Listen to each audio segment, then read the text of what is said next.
I do think it is generally a good idea in older children to have at least a speech pathology evaluation before surgery. I think it's a good idea to have a speech pathology evaluation at some point in a child who has a tongue tie. It's not something that's mandatory, and particularly if it's caught relatively early and it's obviously an anatomic problem even before the child has developed much speech, there's probably not a big role for it.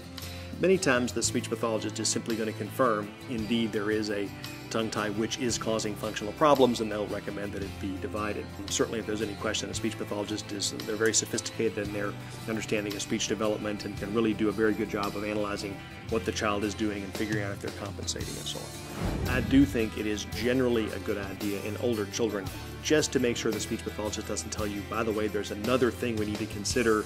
Maybe we should do some other things before we divide the tongue tie, for example. That would be unusual, but it's possible.